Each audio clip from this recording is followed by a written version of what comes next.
बगुला भगत और केकड़ा की कहानी। यह कहानी है एक जंगल की, जहां एक आलसी बगुला रहा करता था। वह इतना आलसी था कि कोई काम करना तो दूर, उससे अपने लिए खाना ढूंढने में भी आलस आता था। अपने इस आलस के कारण बगुले को कई बार पूरा पूरा दिन भूखा रहना पड़ता था। नदी के किनारे अपनी एक टांग पर खड़े खड़े दिन भर बगुला बिना मेहनत किए खाना पाने की युक्तियां सोचा करता था। एक बार की बात है, जब बगुला ऐसी ही कोई योजना बना रहा था और उसे एक आइडिया सूझा। तुरंत ही वह उस योजना को सफल बनाने में जुट गया। वह नदी के किनारे एक कोने में जाकर खड़ा हो गया और मोटे मोटे आंसू टपकाने लगा।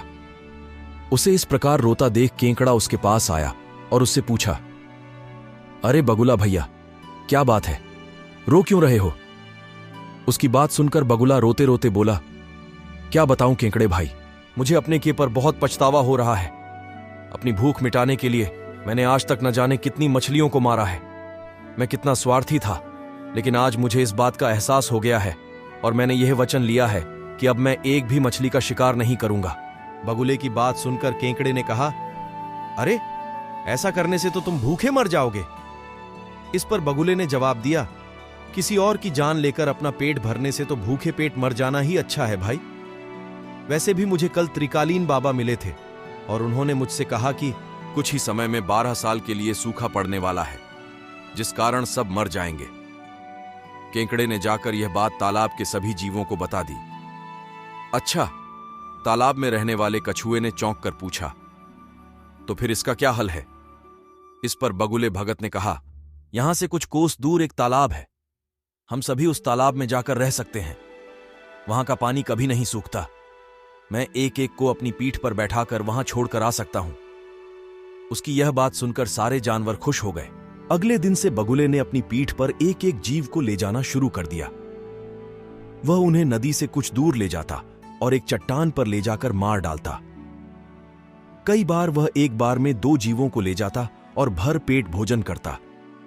उस चट्टान पर उस जीवों की हड्डियों का ढेर लगने लगा था। बगुला अपने मन में सोचा करता था कि दुनिया में भी कैसे मूर्ख है, इतनी आसानी से मेरी बातों में आ गए। ऐसा कई दिनों तक चलता रहा।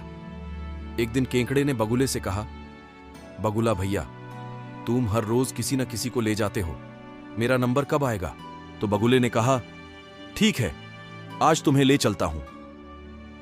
यह कहकर उसने केकड़े को अपनी पीठ पर बिठाया और उड़ चला। जब वो दोनों उस चट्टान के पास पहुंचे तो केकड़े ने वहां अन्य जीवों की हड्डियां देखी और उसका दिमाग दौड़ पड़ा। उसने तुरंत बगुले से पूछा कि ये हड्डियां किसकी हैं और जलाशय कितना दूर है। उसकी बात सुनकर बगुला जोर जोर से हंसने लगा और बोला, कोई जलाशय नहीं है और ये सारी तुम्हारे साथियों की हड्डियां हैं जिन्हें मैं खा गया। इन सभी हड्डियों में अब तुम्हारी हड्डियां भी शामिल होने वाली हैं। उसकी यह बात सुनते ही केकड़े ने बगुले की गर्दन अपने पंजों से पकड़ ली।